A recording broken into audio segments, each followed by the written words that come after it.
Olá, amigos das artes e dos vinhos, bom dia, boa tarde, boa noite. Bem-vindos a mais um episódio sobre vinho com arte. Nesse episódio eu falarei sobre a cor da arte e a cor do vinho.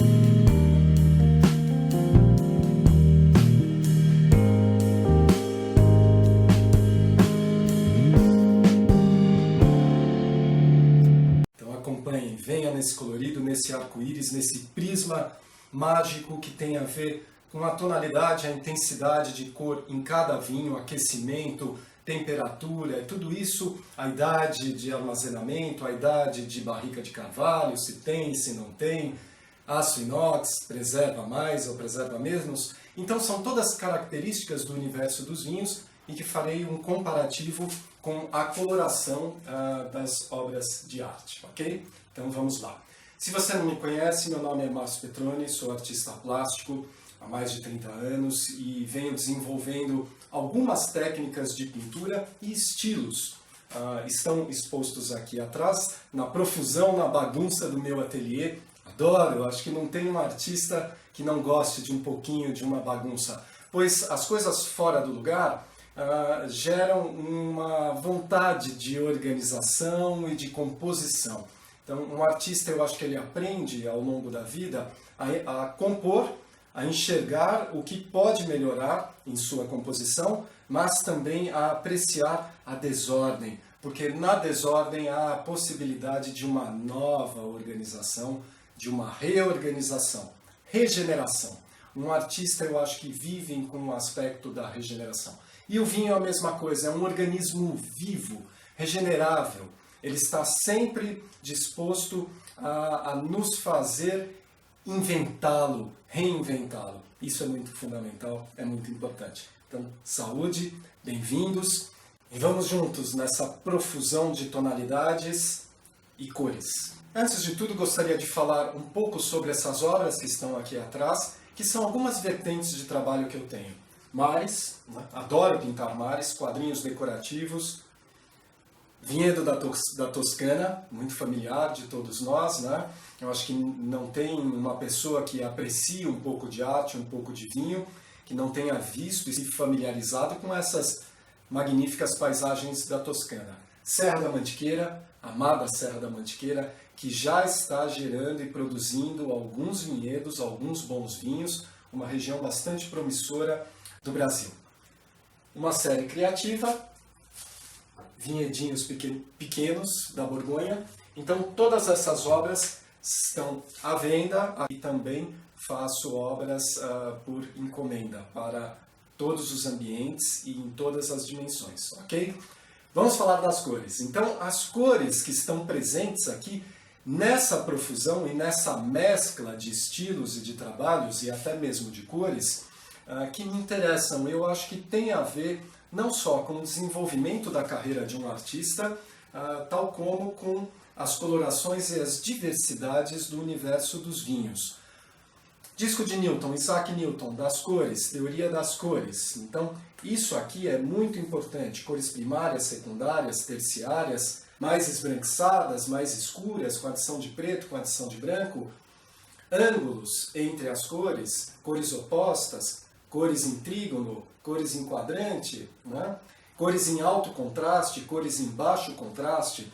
Então a arte e a degustação de vinhos, ela é basicamente feita de contrastes. Então, os contrastes entre as características dos vinhos podem ser mais harmônicos, podem ser mais contrastantes, vai depender da uva, da região, da intenção do enólogo, da característica e personalidade da casa que faz esse vinho, da vinícola, né? Muitas vinícolas europeias trabalham com tradição. Então, principalmente as vinícolas de champanhe, por exemplo, as vinícolas italianas, as vinícolas espanholas, elas trabalham com décadas, às vezes mais de um século de tradição. Vinhos mais clássicos, vinhos mais tradicionais ou vinhos mais inovadores, que foram mudando conforme as gerações foram assumindo a administração dessas vinícolas, dessas famílias, a ponto de fazer vinhos mais modernos, mais contemporâneos, mais atualizados ao gosto principalmente do público jovem, ok? Bom, então falando em cores, nós temos aqui 2 vinhos. Então, aqui temos um vinho da uva Garnacha, da região de Calatayud, na Espanha, um vinho de 15% de grau alcoólico, extremamente escuro. Vocês veem que a uva, não sei se dá para ver aí, mas a uva Garnacha, ela é uma uva de coloração escura, que aguenta calor, que aguenta potência alcoólica, né? Muito açucarada. O sol, não esqueçam disso, o que matura as frutas e dá o teor de açúcar é a quantidade de sol, é a maturação final. Então, esse vinho, essa uva, foi fortemente maturada por uma insolação forte e intensa, numa região seca. Então, não há... A chuva na reta final da colheita atrapalha, né, o amadurecimento da uva. Pode atrapalhar se for em excesso, ok? Então, esse vinho é escuro, ele é pigmentado. As antocianinas, que são as substâncias que fazem a coloração desse vinho, são fortes, são presentes, né? Então, é um vinho forte, é um vinho de aroma forte. Esse daqui é um Pinot Noir da Borgonha. Então, não sei se vocês reparam, como ele é um pouco mais claro, né? O ideal seria até ter um papel branco. Opa! No improviso, uma tela branca aqui. Então, não sei se vocês conseguem perceber a diferença que tem da coloração desse vinho. Pois é feito com uma uva com uma casca mais delicada, com menos potência de pigmentação. Então, as características do vinho Pinot Noir estão na elegância, na harmonia, no equilíbrio. Isso não quer dizer que ele não possa ter um teor alcoólico satisfatório de 13%, 14% de álcool. Vai depender da insolação da região onde a Pinot Noir é plantada. Pinot Noir é uma uva com características bastante excêntricas. Ela não se adapta bem em qualquer lugar, né? Como é, por exemplo, a Cabernet Sauvignon, que tem uma característica bastante versátil e flexível nesse quesito de adequação e adaptação a terrenos de geografia diferentes, como é a Branca Chardonnay, por exemplo. A Pinot Noir já é uma uva um pouco mais enjoada, né? Um pouco mais exótica em suas naturezas. Ela se dá muito bem no terreno da Borgonha, na França. Existem bons Pinot Noirs na Nova Zelândia, no Chile, nos Estados Unidos, mas eles tomam outra proporção, outra característica, não só de cores, como de teor alcoólico, como de paladar. Então fazem vinhos bastante diferentes conforme o microclima, conforme a microrregião, ok? Mas, dentro dos vinhos tintos, nós vamos perceber que há uma variante de colorações nesses vinhos. E o que faz essa variante de tonalidades e de colorações nos vinhos tintos? É o tempo de envelhecimento de cada vinho. Então, existem vinhos que são feitos para beber depois de 5, 10, 15, 20 anos de amadurecimento dentro da adega e na garrafa, ok? Um vinho depois de abrirmos uma garrafa de vinho, que é um ambiente anaeróbico, ou seja, sem oxigênio, ele deve ser bebido o mais rápido possível. Aí vai depender, evidentemente, do tipo de vinho, da força, da intensidade, da idade. E todas essas características são adquiridas através do nosso conhecimento, né? Para saber adequar um vinho às suas condições de ser degustado. Ok? Então existem uma série de estudos, de conhecimentos e tal, e que só vão acrescentar a nossa satisfação em relação a saber o tempo de cada vinho. Por exemplo, um Brunello de Montalcino. Um Brunello de Montalcino, ele não sai da adega, da cantina, antes de anos de amadurecimento. Então a empresa não lança isso para o mercado. Existem grandes vinhos que só são lançados ao mercado depois de 4, 5, às vezes 10 anos. São os chamados os vinhos de guarda. E esses vinhos normalmente eles podem viver ainda mais 10, 15, 20, 30 anos dentro das adegas particulares, evidentemente, ou em adega climatizada, ou em adegas em condições de temperatura e umidade, ok? Então, a cor dos vinhos, esse vinho, por exemplo, que é mais intenso, que é mais forte, ele é de um escuro, de uma tonalidade mais profunda, mais concentrada, né? O vinho tinto, quando ele é jovem, ele é mais vinhoso mesmo, né? Aquela cor de vinho mais brilhante, mais intensa. Às vezes parece que até leva para os tons meio azulados. E conforme ele vai envelhecendo, ele vai se tornando mais alaranjado. Quando nós colocamos no copo e giramos, ou então verificamos, é bom sempre ter alguma coisa branca do lado, né? Um tecido ou um pedaço de papel, pois vocês podem fazer uma análise mais precisa das tonalidades da coloração do vinho. Quando está mais alaranjado é porque ele é mais envelhecido. Em relação à uva que ele foi feito, porque tem uvas que mantêm as suas tonalidades por mais tempo, né? Como por exemplo a Malbec, que é uma uva pigmentada, a própria Garnacha, a Cabernet Sauvignon. Então são uvas intensas que, conforme o envelhecimento, ainda mantêm um poder de coloração bastante intenso. Diferentemente da Pinot Noir, diferentemente, por exemplo, da uva que faz o Valpolicella. Então essas uvas, elas são de uma tonalidade mais leve. Evidentemente, com menos tempo, elas vão se tornar mais transparentes, mais alaranjadas aqui, bem quando vemos aqui na lateral do copo, ok? Os copos ficarão para outro episódio, tá? Copos e garrafas. Então, temperaturas, quando falamos de cores, vamos agora para as cores, né? As cores da arte. Então, falando das cores da arte. Então, nós temos 3 cores primárias, né? Em pigmento, não estou falando de cor luz, ok? Pigmentos são vermelho, azul e amarelo, cores primárias, ok?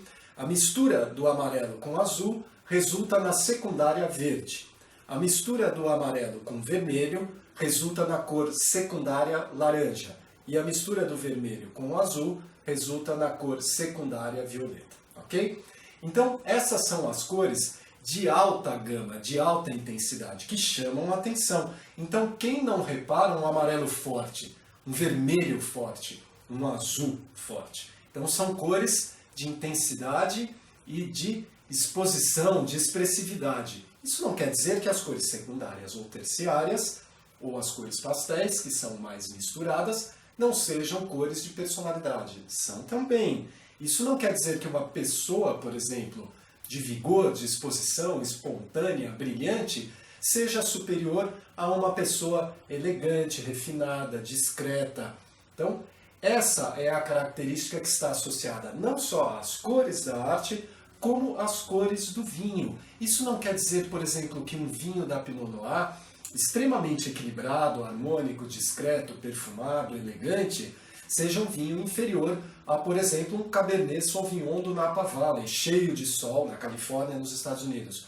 Cheio de sol, cheio de intensidade, um adolescente musculoso ali, né? Praticamente um deus grego ali dentro do copo de intensidade e de potência, ok? Não tem a ver uma coisa com a outra. Existem qualidades nas pessoas mais refinadas e elegantes, e existem qualidades nas pessoas mais fortes e potentes, né? A questão de tudo isso é a harmonia. Então, como se trabalha os contrastes?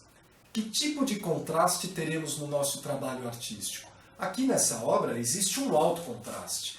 Esse peixe vermelho, soltando bolhas de sabão, ele simboliza um alto contraste em oposição aos verdes na tela, porque verde é o oposto ao vermelho. Então, a resultante secundária verde, que é a mistura do azul e do amarelo, é a cor oposta à outra primária lá que ficou isolada, vermelho. Então, qual foi a minha intenção nesse trabalho?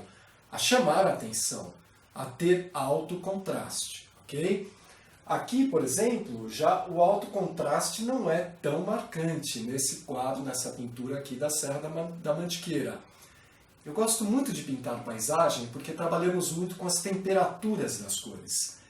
E o vinho é a mesma coisa, cada cor tem uma intensidade e uma temperatura, não só no nosso efeito visual, no nosso efeito psicológico e no sabor que teremos na boca, na espessura desses vinhos, na carne, na musculosidade que esse vinho vai oferecer na nossa boca.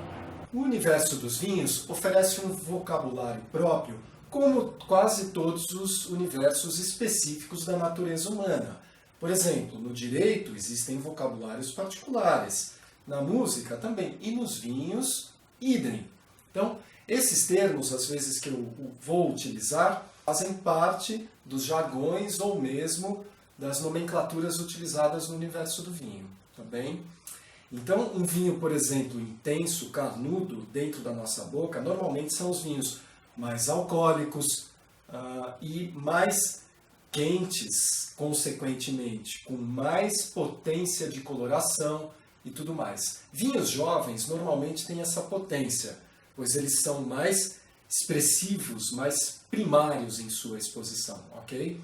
Os vinhos envelhecidos, eles já são mais arredondados, mais harmonizados, porque dentro do envelhecimento da garrafa existe uma transformação ali muito lenta, mas existe uma harmonização dos componentes intrínsecos à manufatura desse vinho. Lembrem-se, um vinho dentro de uma garrafa, tenho falado isso nos outros episódios também, ele é um ano de clima aprisionado, que ao abrirmos a garrafa nós vamos entrar em contato com aquele histórico todo.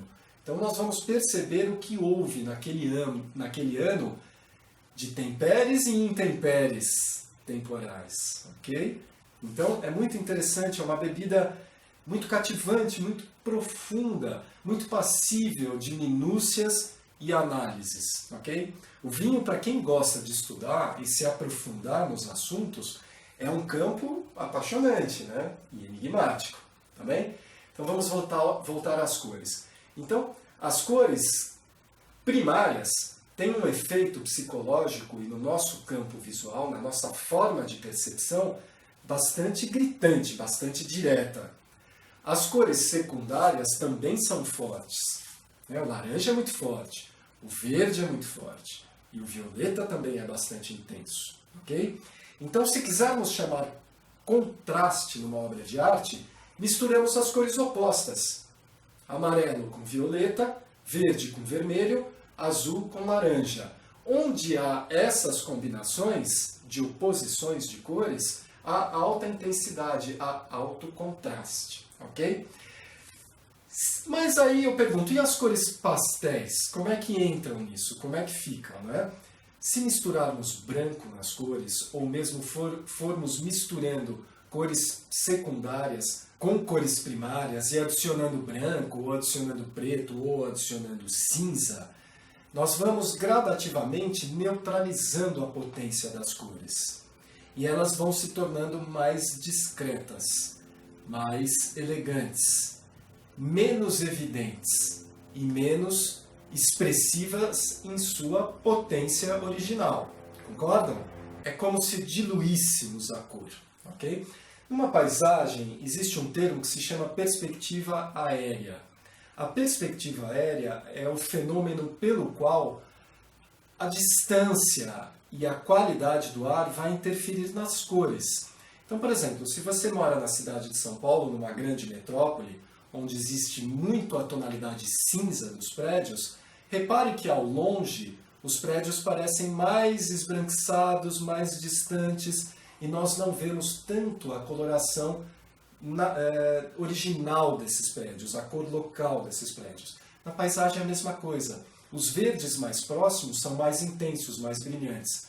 Os verdes mais distantes vão se tornando azulados, acinzentados, devido ao fenômeno das partículas que existem no ar. como umidade, como poeira atmosférica, ok? Então isso vai diluindo um pouco a cor. Nos vinhos, a diluição da cor é feita com o tempo de envelhecimento. Então, normalmente, quando o vinho é jovem, ele é mais intenso, ele é mais escuro, ou ele é mais característico em sua cor. Conforme ele vai envelhecendo, tanto por envelhecimento em barrica de carvalho, que existe uma microoxigenação, mas eu não vou falar disso nesse episódio, ok? Não é o foco dessa temática. Quanto no envelhecimento através dos anos dentro de uma garrafa. Aí você pode perguntar, mas como que eu vou saber se eu devo abrir um vinho logo que eu compro ou se devo guardar ele 5 ou 10 anos? Pois é, precisa de estudo, precisa de conhecimento, precisa conhecer a uva que ele foi feito, a região, o teor alcoólico, o grau de acidez e uma série de minúcias para você saber a data ou a proximidade de tempo adequada a se abrir uma garrafa desses vinhos. Então, existem regiões que fabricam vinhos típicos para guarda. Outras regiões que fabricam típicos vinhos para o imediatismo, como, por exemplo, o grande, conhecido e alegre festivo Beaujolais, que é um vinho da França muito perfumado, muito alegre, muito festivo. Okay? Esses vinhos são feitos para produz, joga no mercado, abre e bebe. Assim que eles são bebidos. Se eles forem guardados, eles podem perder as suas características naturais, da qualidade dos seus aromas e das suas colorações. Ok, e quanto aos vinhos brancos? Os vinhos brancos, eles são de uma coloração que vai do transparente ao amarelado mais escuro, uma cor meio de palha. Então, existe uma série de tonalidades que são decorrentes das uvas, das características das cascas dessas uvas. Então, o vinho branco ele pode ser feito com uvas brancas e pode ser feito com uvas tintas também. É só quando há a maceração daquela uva tirar as cascas. Por exemplo, um Pinot Noir pode fazer um champanhe. Aliás, as uvas do champanhe são duas as principais, Pinot Noir e Chardonnay, ok? Totalitárias nessa produção. O Pinot Noir, quando a casca é retirada logo no início, ele não chega a tingir o mosto, não chega a tingir o líquido. Então, sim, pode ser feito um vinho bastante clarinho ou mesmo um rosé com uvas tintas. Pode-se fazer um vinho tinto com uvas brancas? É evidente que não, né? Pois a uva branca, que é amarelada ou esverdeada, ela não tem os pigmentos necessários para tingir o vinho, que são características das uvas tintas, das uvas roxas, né? Então, essa questão também nos vinhos brancos, conforme eles são mais jovens, eles são mais clarinhos, mais transparentes, mais brilhantes. Conforme o envelhecimento, vão se tornando mais amarelados, mais alaranjados, mais amarronzados, ok? Isso não quer dizer que um vinho branco mais amarelado ou mais alaranjado esteja estragado ou vencido. Vai depender da uva que ele foi feito, da região, do tipo de vinho que é. De uma forma geral, os vinhos brancos são feitos para tomarem mais cedo do que os vinhos tintos. Poucos vinhos brancos são vinhos de guarda, ok? Então, se você não conhece vinho e gosta, por exemplo, de vinho branco, eu dou a sugestão que eu dei no episódio 1 de Arte com Vinho, que é experimentar um Sauvignon Blanc ou um Chardonnay frescos. Tá? Põe na geladeira, deixa refrescar e tomem esses vinhos logo que eles chegam no mercado, ok? Chileno, argentino, ou mesmo vinhos nacionais, e que tem uma qualidade bastante interessante, por preços também interessantes. Então agora vamos falar de tonalidades, as cores intensas e as cores mais refinadas. Eu vou utilizar para esse episódio dois artistas que eu escolhi, e eu acho que os dois são bastante conhecidos da grande maioria da população mundial.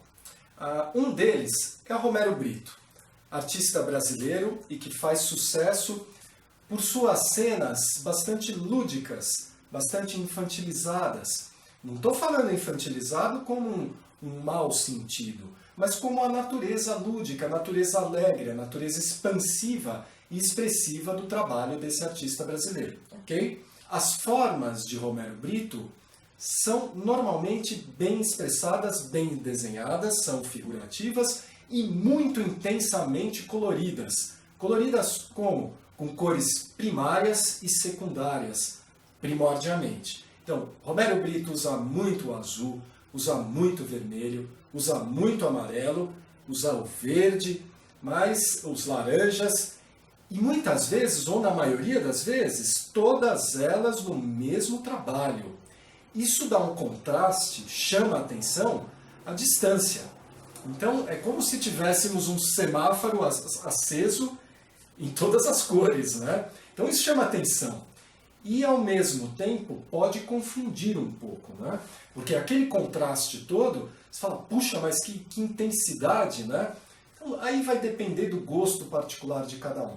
Tem pessoas que amam o trabalho de Romero Brito, tem pessoas que não se adequam ao trabalho de Romero Brito. É um trabalho polêmico, e por isso que eu peguei esse artista. Porque ele é intenso, porque ele é expressivo. Existe ali uma certa espontaneidade lúdica no trabalho de Romero Brito.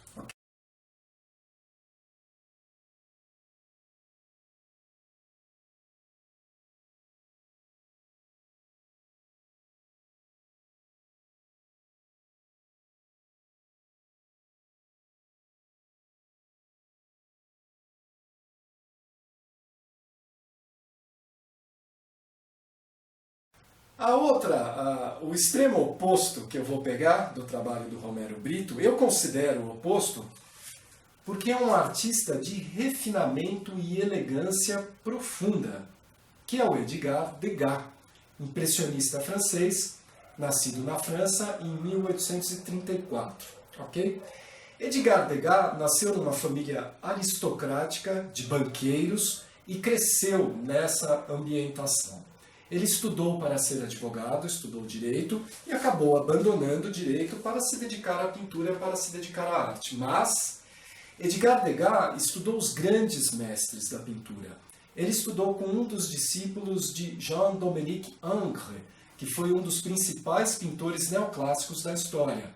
Então, Degas tem em seu trabalho refinamento não só estrutural, composicional, como através das cores. E das cores que estão presentes na sua história aristocrática, que está presente no refinamento e nos protocolos característicos dessas qualidades hierárquicas da sociedade, estão presentes no trabalho dele. Cores pastéis, cores delicadas, cores terciárias combinadas numa expressividade bastante elegante.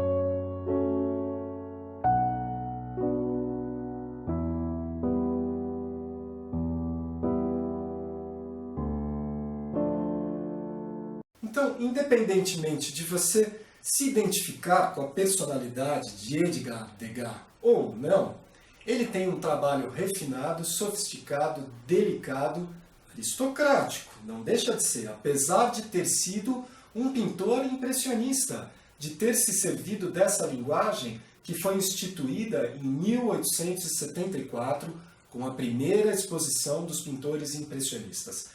Esse termo foi dado por um crítico da época que disse: essas pinturas são impressões. Como assim? Não é pintura, isso é uma impressão de luz, borrões, esse tipo de circunstância.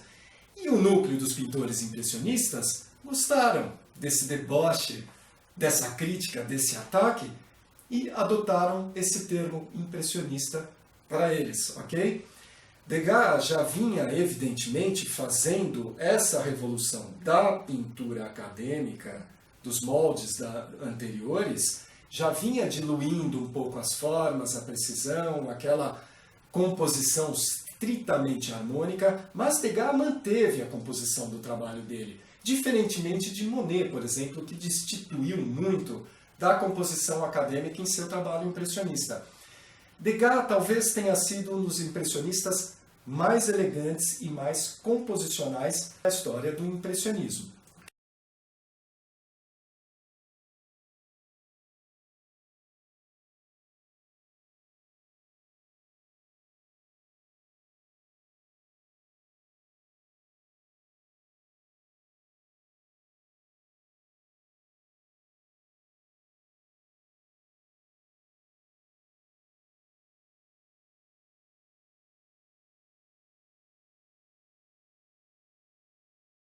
Porque composição tem a ver com cada período tem um tipo de composição diferente. Muito bem, nos vinhos, a coloração, a composição de um vinho é feita, primeiramente, por sua matéria-prima, pelas características do terroir, que vocês vão ver nos primeiros episódios que eu gravei, no episódio 1 e o 2, esse é o episódio 3. Vocês vão ver um pouco da explicação do que é o terroir. Então, o terroir, combinação de fatores geográficos e geológicos, climáticos, pluviosidade e tantos outros detalhes. Mas a intenção do enólogo de fazer a construção desse vinho na adega. Que tipo de construção ele vai fazer nesse vinho? Pode usar uma fermentação com mais tempo com as cascas das uvas, gerando mais coloração, menos tempo. Se o vinho vai para aço inox, se o vinho vai para barril de carvalho, quanto tempo ele vai amadurecer, quanto tempo ele vai envelhecer na adega e quanto tempo ele será o adequado para beber após o lançamento do mercado. Então, tudo isso são características que a matéria-prima, misturada com as características do terroir, as tradições da casa da vinícola e a personalidade do enólogo, em conjunto, em combinação, farão uma adequação, uma equalização de todos esses fatores para fazerem um produto final, ok? Com características e com personalidade própria. A arte não é isso também? Aqui não tem uma personalidade própria, não tem uma fusão de cores, uma fusão de matérias-primas, de qualidade de pigmentos, de escolha de suporte, escolha de dimensão, escolha de tonalidades, de temperaturas, composição, formas geométricas, valores. Eu acho que essa é a proximidade da arte do vinho e da natural arte da pintura, por exemplo, que temos aqui atrás. Isso não quer dizer que, por exemplo, Romero Brito seja melhor ou pior do que Edgar Degas. Não quer dizer que Edgar Degas seja superior, melhor ou pior do que Romero Brito. São diferentes. São vertentes diferentes, de intensidades, de propostas e de períodos completamente diferentes. Cada um tem a sua parcela de aceitação pública, de gostos particulares e de intensidade visual. Cada um tem o seu tipo de composição, cada um tem o seu estilo próprio. Os vinhos são assim também. Não quer dizer que um vinho mais leve, mais delicado, seja menos importante ou menos interessante do que um vinho intensamente encorpado. Bom, vamos falar da maturação, então, do tempo do ser humano. Então, nós, como seres humanos, eu já estou na minha 5ª década de vida, então, alguma experiência eu tenho, tanto em vinho quanto em apreciação e conhecimento de arte, de música. Então, nessas décadas todas, eu fui estudando, fui adquirindo conhecimento. Isso elabora o meu gosto, isso lapida as minhas características de observação e aceitação do mundo. Isso não quer dizer que eu não aceite as coisas. Isso quer dizer que eu não tenho mais tempo para aceitar determinadas coisas como eu aceitei e bebi com grandes goles aos 20 anos. Hoje a minha elaboração e a minha resistência e tolerância é completamente diferente da tolerância que eu tinha na década dos meus 20 anos. Então isso é para todos nós. São os fatores biológicos, são os fatores aos quais estamos fadados ao gradativo e ao gravitacional, é que fazem o amadurecimento e a sofisticação dos nossos gostos. E às vezes tem coisas que nós nem gostaríamos muito de deixar de gostar. Por exemplo, quem não gosta de um gostoso cachorro-quente? Mas podemos comer cachorro-quente todos os dias? Pastel, por exemplo, todos os dias? Parece que não é muito saudável, né, para a nossa saúde. Então, tem coisas que são deliciosas, mas tem o seu momento, tem a sua adequação, tem a sua alegria festiva naquela circunstância. Os vinhos são assim também, e as obras de arte também. Então, conforme vamos amadurecendo, nós vamos compreendendo as sofisticações mais delicadas. Então, entender uma obra, por exemplo, de baixo contraste, o que seria o baixo contraste? São as cores que não são de alto contraste. Por exemplo, verde e vermelho, azul e laranja. Essas cores juntas, elas são expressivas, são dinâmicas. Se tivermos um amarelo delicado esbranquiçado junto com um laranja delicado esbranquiçado, um arrosado delicado esbranquiçado, são cores próximas, né? Amarelo, laranja e vermelho, elas estão ali num patamar muito próximo, né? São cores vizinhas. Isso é baixo contraste. Harmonizar o baixo contraste não é fácil. Chamar a atenção com baixo contraste não é fácil. Então, muitas vezes, nós misturamos timidez com uma personalidade introspectiva e elegante. Não necessariamente uma personalidade introspectiva e elegante necessariamente é tímida, e vice-versa. Não necessariamente uma personalidade expansiva, extravagante, é extremamente segura. Não necessariamente. As coisas têm variações intrínsecas às suas naturezas e mistérios muito além da característica visual final, ok? Então, harmonizar essas cores, por exemplo, trabalhar só com cores pastéis, você fala, mas aí parece quarto de bebê, né? Decoração de quarto de bebê.